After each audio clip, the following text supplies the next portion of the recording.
We are finishing up this Guardrails series that we've been in the last several weeks together. If you're like me, you're grateful for the wisdom, the challenges that God gave Pastor Andy Stanley that now we're able to learn from together. Pastor Ken will be back. I mentioned it earlier. Next Sunday, we're starting a new series. But allow me to really quickly just review kind of where we've been. And we've said these things every week, but it's really helpful for us just to kind of keep them in front of us. We understand that Guardrails is a system designed to keep vehicles from straying into dangerous or off-limit areas, right? The guardrail is actually placed in the area that is safe to drive, the safety zone, in order to keep from going to those places that are unsafe to drive, the danger zone. The guardrails are designed to cause a little bit of damage, right, to minimize damage, in order that we won't experience a whole lot of damage. Because we all know what's on the other side of those guardrails are usually, generally, places that we shouldn't want to go and shouldn't want to be.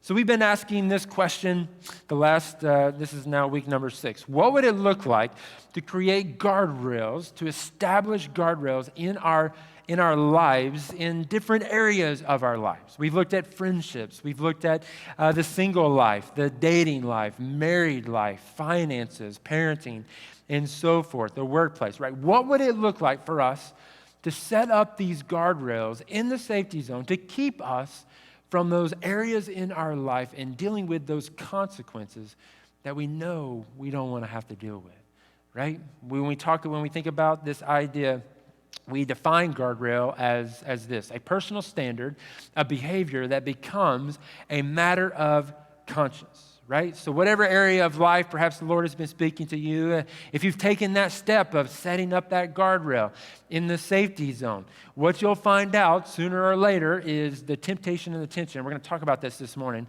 It doesn't necessarily leave when we set up a guardrail, but when you approach that guardrail, if you set one up, when you get close to it, your conscience will light up, right? Alert, alert, caution, you are approaching disaster. Alert, eyes open, pay attention, right? So when we look back, we realize our greatest regrets could have been avoided if we had had some guardrails in life.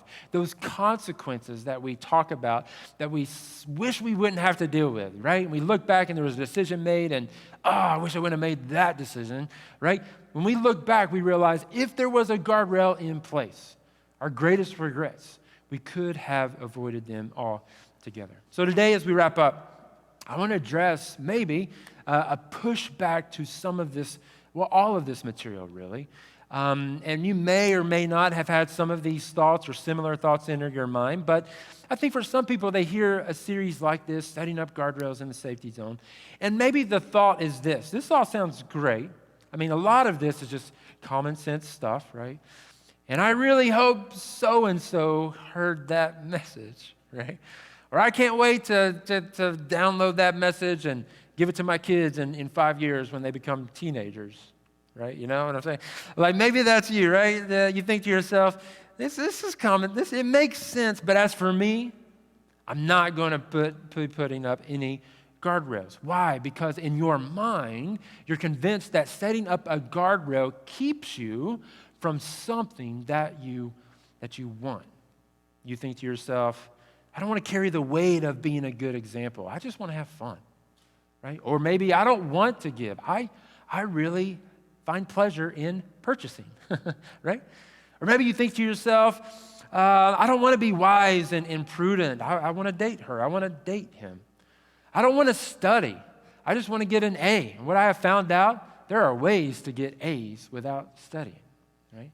Now, if this is your train of thought, this is the way you're thinking about guardrails in just this way. Like they get between me and what I want. Like that might be a pushback that you've thought about or you've been tempted to fall into by the enemy. So that's why someone might have heard these messages any particular week, and God is sort of tapping on the door, right? Stirring something within you. Are you listening? You know this in your life, right? Perhaps God has been talking to you, and we walk out of here determined, I'm not going to change anything. Why? Because in your mind, I want to do what's on the other side of the guardrail. If I set up a guardrail, I can't get what I want to do. Or you think to yourself, if I set up a guardrail, let's make sure it's as close to the danger zone so I can get as close to sinning without actually sinning. Leaving some stuff on the table, right? Leaving some experiences unexplored. It's been great info, but I'm just going to do what I want to do. Now, if you've had those thoughts, and have just kind of given up on this idea of guardrails and the safety zone, I just want to point out something. I think this is something that all of us already know. If you decide, guardrails, not for me, I hope him and her are listening, but I'm missing out on too much. I'm a person that really delights in living on the edge. I like the danger zone, right? Maybe that's you. Here's the thing you need to know.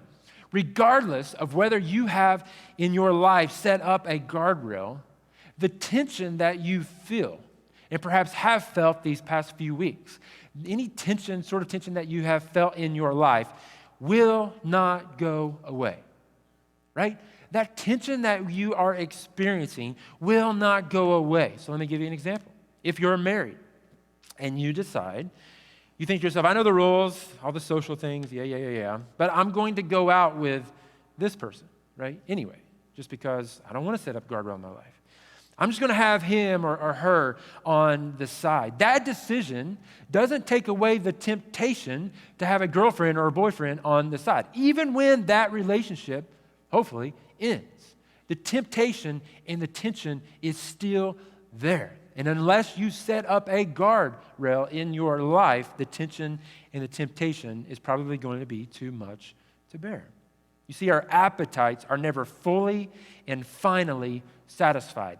Nobody ever has a meal that ends all meals, right? So our appetites are never finally and fully satisfied. And this is one of the reasons the fruits of the Spirit, the very last one. Maybe we don't talk about it enough, right? God desires to create within you this self-control, right? We all live with different appetites, and God desires to strengthen this self-control, right? And part of that is setting up guardrails in the safety zone, right? Wherever you decide to put up the guardrail, to put the brakes on this area in your life, that will be the point of tension you experience. That's where the temptation will now begin. And if you move that guardrail a little bit closer, guess what? The tension doesn't disappear. That's where the temptation now begins. It never goes away. Here's what I have found out. Refusing to have guardrails does not eliminate the tension. Rather, it erodes our resolve. It erodes our ability to say, I'm drawing a line right here. This is as far as I go. I'm not, right? Without guardrails in our life, it erodes our resolve. And it may be a baby step that we're taking towards the danger zone. It may be a large step. But sooner or later, we will find ourselves hanging out in those places that we told ourselves, I'm not going there, right? I'm not going to be doing that. Sooner or later, without guardrails, the tension and the temptations, they don't go away. And you're going to find yourself in places doing things you told yourself you wouldn't do. So when we talk about consequences, right? The further you are in on some things, the more complicated the consequences. If you say yes, the more difficult it is to say no. What we're talking about is if we set up guardrails in the safety zone, even though those tensions and temptations don't go away, right? Our ability, right, through God's strength to resist increases, right? The closer you get to that danger zone, the more difficult it will become to stay resolved in your commitment to stay behind the guardrail. So to help us see what this looks like, we're going to turn to Daniel chapter 1. If you have your Bible, you can turn there and follow along. We'll have scripture up on screen as well. This story is around 600 BC. There's a king by the name of Nebuchadnezzar. Nebuchadnezzar was just like kings back in the day. They would see a neighboring territory or nation or people group, and they thought, I think I'll take control of that. And so Nebuchadnezzar would send his armies into a nation, into a city, into a territory, and take over these people. Very common back in the day, right? So one of these cities was Jerusalem that Nebuchadnezzar was very interested in. So he sends his armies, right, to conquer Israel. Now, Nebuchadnezzar was a smart guy. This is the way sort of he worked. He would go into these cities or these nations or this territory, this land area with people in it. And instead of completely just wiping out the city, burning everything and taking the people and enslaving them, when he would go into the city, he would direct his officials that were in charge of the army, when you get in there, take captive the royal family. You see, because the royal family was usually well-educated. The royal family was usually well taken care of. The royal family usually had a lot of bright and smart people amongst the royal family. So he made it a point, make sure you get the royal family and bring them back to me here in Babylon. Not only the royal family, but as you work your way around and maybe you hear rumors or maybe we've been in there and we already know, the best and the brightest, I want you to make sure you take them and bring them back to Babylon here in my capital city, right? In Babylon. I want to work with these people. He would put them in a training program. He would slowly strip away all of their culture and replace it with Babylonian culture. So Babylon was a magnificent city, full of brilliant people, many of which was King Nebuchadnezzar's commands, people that they had conquered, that had brought in, gone through this training program and stripped away their beliefs, stripped away what they believed in, and replaced it with these Babylonians' belief systems. The king sends his armies into the city of Jerusalem, conquers it, goes into the ancient temple there that was built by King Solomon, destroys the temple, loots it, takes away the gold, and enriches his palace with Israel's gold there from the temple. And he also takes the brightest and the best people there in Israel, in Jerusalem. And 4 of those guys we know by the name of Daniel, Shadrach, Meshach, and Abednego. You guys have heard these stories before, right? He gets these guys with all the other people that he decided to bring into this program, right, from all over the world. He begins this training process. And the goal, again, is to slowly strip away everything, their heritage, belief system, and create new, faithful, obedient Babylonians in his midst. So here's how the story begins in Daniel chapter 1. We're going to be reading verse 5 initially. The king assigned them a daily amount of food and wine from the king's table. They were to be trained for 3 years, and after that, they were to enter the king's service. So what's going on here? This is graduate school, right? He's telling these smart people, hey, I got a master's program that you're going to love, right? All expenses paid. The food allowance, don't worry about it. We'll take it from my table. You're going to eat the remnants from my table. You're going to enter into my service. Now, most of the captives, they hear this word, and they're just like, are you kidding me? Like, we thought we came in, we got conquered. We're going to the enemy capital city. We're going there to die in the desert. We're going to there for hard labor to slaves, and then we're going to die in the desert, right? You're telling me we're going to live in the king's palace? You're telling me they're going to train us? They're going to give us free education? You're telling me they're going to feed us off the king's table? This is unbelievable, right? This is unbelievable. Here they are. After they finished this 3-year program, they would have, an oral exam, and the best of the best would actually get to work for the king and live in his palace. So if you're among that group and you're in this program, you're listening intently. You're following directions. You're doing whatever it is they're asking you to do, and you're trying your best to learn all of the knowledge that you can in order to live this life after this program is done in the king's palace. But Daniel saw through the charade, right? Daniel sees through the king's whole plan, and he saw the end game. He realized what's going on, and he realized what was about to happen. They had given him a new home. They had given him a new set of clothes, a new diet, new vocabulary to consider. They had even given Daniel a new name, right? You read it a couple verses later. To Daniel, they gave the name Belteshazzar. What a name, right? So they took the name, one of their gods, Bel, right? And then they connected in their language a phrase to it, and his name means Bel will take care of you or be your defender. Even in the name itself, they're trying to brainwash Daniel and these other other guys. Belteshazzar. Aren't you thankful that didn't stick, right? I mean, we would have Belteshazzar in the lion's den. That would be terrible, right? Doesn't quite roll off the tongue like Daniel in the lion's den, right? Daniel realized what was happening. They were slowly going to begin to strip away everything he believed, everything he knew, everything that he had placed his faith in. And one day, right, he was going to wake up and be more Babylonian than he was a faithful follower of Yahweh, of his God. So Daniel recognized something that many of us completely miss when it comes to sort of the ebb and the flow of culture.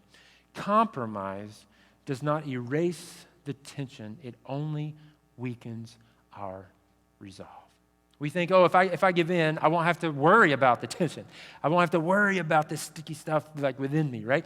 I won't have to worry about that anymore. If I just give in, I'm not going to have any pressure. Daniel knew better. Daniel knew if I compromise, it doesn't erase the tension. It only weakens my resolve. That's why when you hear people say, and people have testified to this in the past, right?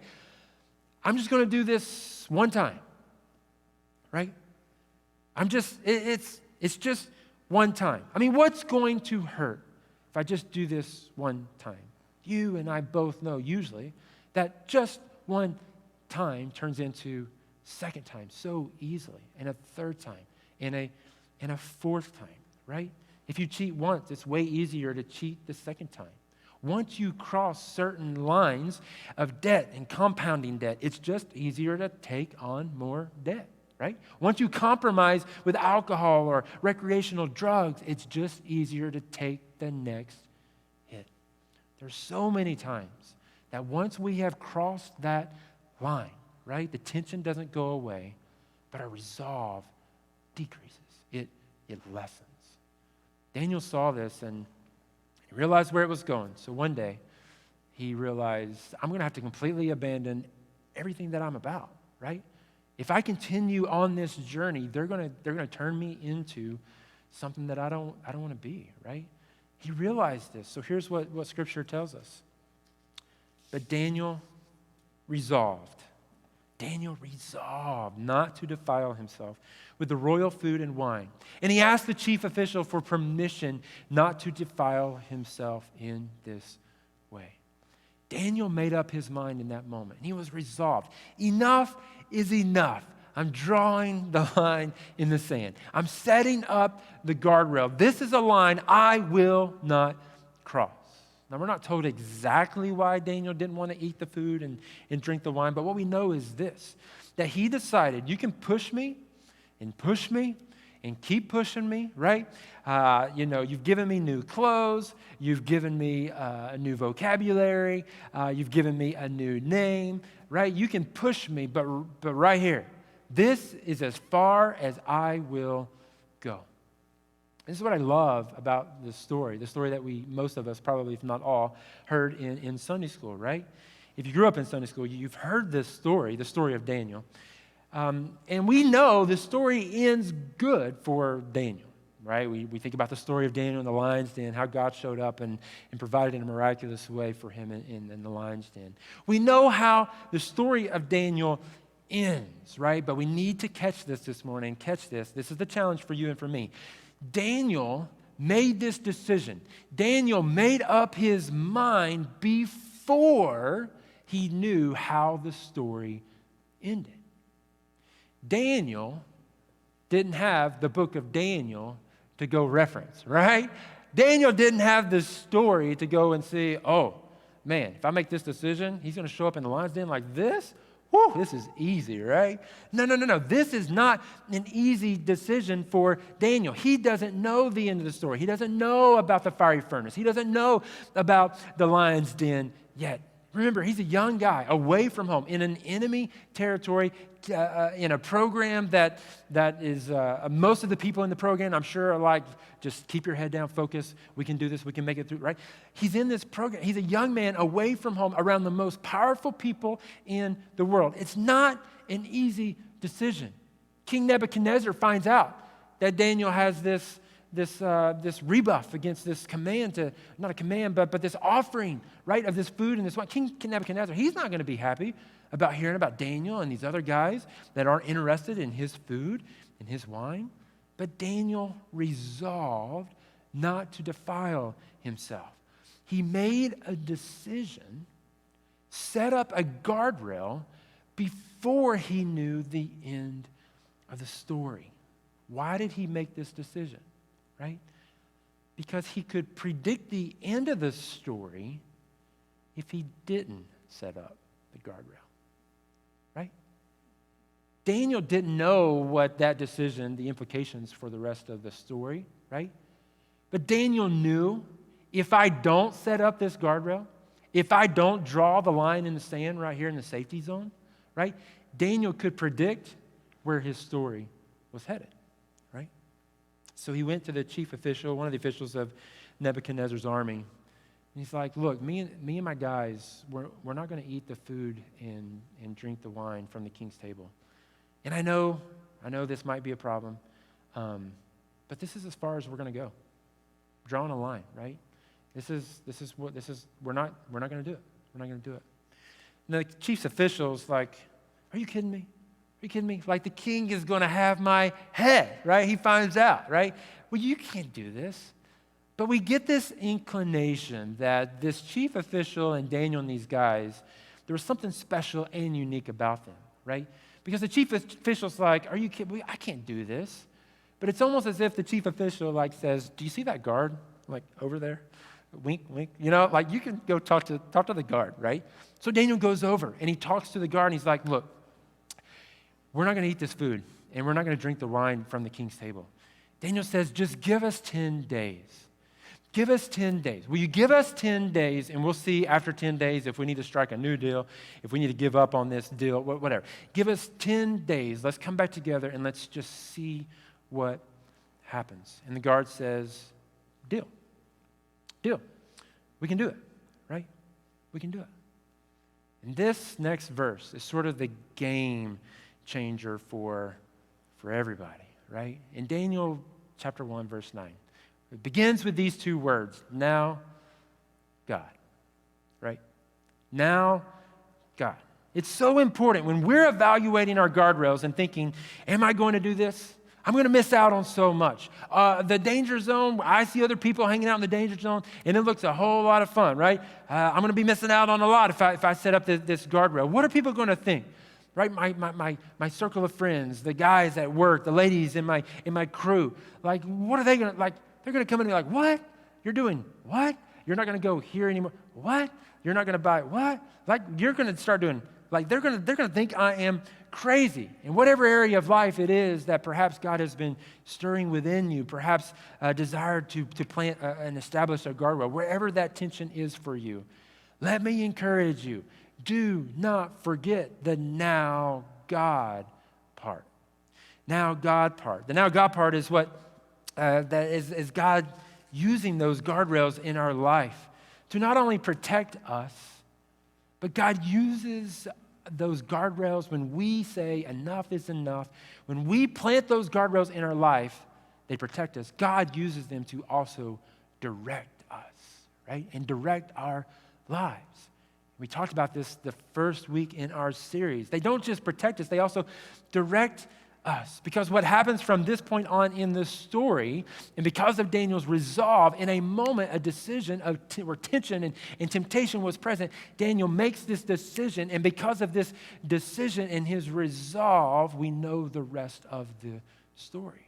God puts Daniel and his guys on a journey, and now we're reading this story that they lived out around 600 BC, centuries and centuries later. We are rehearsing and learning from because of this one decision. One decision, one moment. Everything, more than you can possibly imagine, hangs on those decisions. When we're tasked with the question, right? Are you going to set up a guardrail? I know you don't know how this story ends, right? I know you don't know you can predict probably how it's going to go if you don't set up a guardrail. But in this moment, the tension and the temptation are present. Will you set up a guardrail? I think God recognized in this moment in chapter 1 for Daniel, this was a defining moment. I'm going to direct your entire future. because you have decided to take a stand, right? To draw a line in the sand. So here's what I've discovered in my own life and just talking with many others through ministry. I've heard over and over, oftentimes when people look back and they've either set up a guardrail or they haven't set up a guardrail and have had to deal with consequences that they wish they wouldn't have had to deal with. Someone will say, God became the most real to me. And when I set up that guardrail, I didn't know what was before me doing that, right? But God was real to me, and I felt the clearest direction in my life in a moment of temptation, a moment of trial, a moment of tension, where I decided in this area of my life, this is as far as I'm willing to go. I'm setting up the guardrail right here in the safety zone. I did not know what was before me. I hear people say they look back and they think about that decision, and they'll say, that is the decision that God used to completely redirect my career, to reorient my academic pursuits, right? To reorient my friendships, to change my perspective on parenting and dating and marriage and my finances. I look back and I wasn't trying to make a directional decision maybe. I was just trying to do the best I could, seeking God's counsel. And I just made a decision I thought was ethically and morally the right decision through God's help. And God used that decision not only to protect me in a moment, but to direct my life.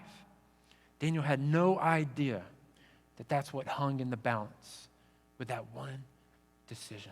We have no idea what hangs in the balance of your decision to establish guardrails for your life. My hunch is that many of you, a decision to set up a guardrail will be a defining moment. And you'll look back a week, a month, years later, you'll be able to look back at a moment when you set up a guardrail and recognize God wasn't only protecting me, right, by helping me draw that line in the sand, but God used that moment to direct my life because I made up my mind, established a guardrail. Look at Daniel chapter 1, verse 9. We're going to finish off the sentence. Now God had caused the official to show favor and compassion towards Daniel. I already talked about the fact, right? There was something unique and special with this relationship because he says, go over and talk to the guard, and they strike this deal. And Daniel says, give us 10 days. And after the 10 days, we read, they looked healthier and better nourished than all the other guys in that program. And here's how the story ends. We jump down to verse 17. To these 4 young men, God gave knowledge and understanding of all kinds of literature and learning. And Daniel could understand visions and dreams of all kinds. God honored their decision, this guardrail. And in verse 19, the king talked with him, and he found none equal to Daniel, Hananiah, Mishael, and Azariah. That's Shadrach, Meshach, and Abednego. So they entered the king's service. This was the beginning, right? The beginning of a journey that would end up making all kinds of difference for the nation of Israel, all kind of difference in the life of Daniel and those 3 guys, right? All kind of differences for generation after generation to us, right? This decision made all the difference. So here's the challenge. We hear this story and the invitation. I hope you hear the invitation this morning. The challenge is you've just got to make up your mind. I'm going to do this. Daniel was resolved, right? And we have to resolve and choose to set up the guardrail. To refuse to plant guardrails in our life, it's not going to remove the tension, right? It's just going to erode your ability to say no. It's going to be harder and harder and harder. We all, if you haven't experienced that, we know people. We've seen that, right? It's going to erode your ability to say no, right? You've got to make up your mind because you know the end of your story if you don't, right? You may not know the end of your story if you set up that guardrail, but what we know to be true is when we set up those guardrails in our life, God directs the rest of our story, right? And we serve a God that does more than we could ever imagine with our lives when we choose to serve and follow his commands for our life. Amen? That's the God that we serve. It's the beginning of a journey for Daniel. When it comes to us, let me remind you, culture is not going to help you, right? Culture is going to continue to bait you in the wrong direction. Just get a little closer. Remember, culture doesn't operate with guardrails. They have painted lines. And painted lines, culture will tell you, just cross over, right? Have some fun, and then you can easily cross back over into the safety zone, right? Culture isn't interested in the guardrails that God wants you to build in your life. You've got to resolve in your heart like Daniel did. Daniel said, you can give me new sandals, you can teach me a new language, you can give me a new name, right? Fine. But that's as far as I go. Because if I don't have guardrails, right, I know the tension's not going away, the temptations aren't going away, and just moves the line to where the tension is going to be. And the closer I get to danger zone, the closer I get to disaster for me. So in Proverbs chapter 11, King Solomon said these words, the integrity of the upright guides them, right? The integrity of the upright, those people who are doing their best to do what's right, right? The integrity of the upright guides them. You have no idea what God wants to do in and through you. You don't know yet what hangs in the balance. We don't know that.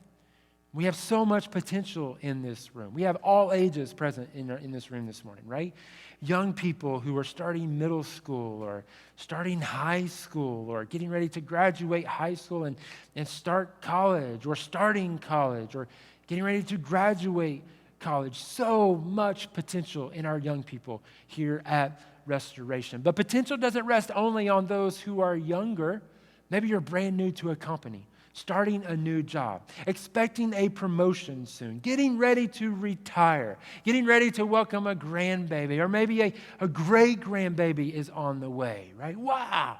So much potential to make a difference in God's kingdom is present in this room. Can you imagine what God might want to do? But I'm telling you, you and we will never know what that looks like if we don't take the time now, right, to set up guardrails in our lives, just as Daniel did, to make up our minds. This is as far as I'm going, right? Establish those guardrails, plant them right where we're at, in the safety zone. God sees those decisions, and he honors those decisions. And he will use them to direct us. Perhaps your entire life will be transformed because of a moment you were resolved to follow God's way. We've said this every week. We said it again earlier this morning. This is one of our principles, right? Our greatest regrets could have been avoided if we would have had some guardrails in life. Do you know what that means? It means this. I got good news.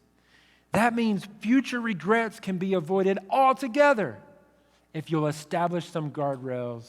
Say that word with me. Now, right? The regrets when you look to the past that you wish, I wish I wouldn't have made that decision, right? When you look back and you see those regrets, understand and know that when we talk about guardrails, we potentially, if we set up guardrails, right, can avoid future regrets altogether if we're willing in the moment, now, today, to set up those guardrails that maybe we're hesitant to set up in our life. You've got to make up your mind, right? Like Daniel, you have to resolve in your heart. Refuse to be deceived by the lie that, refusing to make up your mind, somehow the tension and the temptation are going to go away. They're not, right? The only thing that goes away without guardrails is your resolve. And on the other side of those decisions in life when we just don't worry about the guardrails, right? We just do what we want to do, perhaps. On the other side of those decisions, your life just gets more complicated, having to deal with consequences and regrets that you don't want to have to deal with. Resolve today, right? Resolve to set up guardrails in your life and do it. Do it now. Do it now.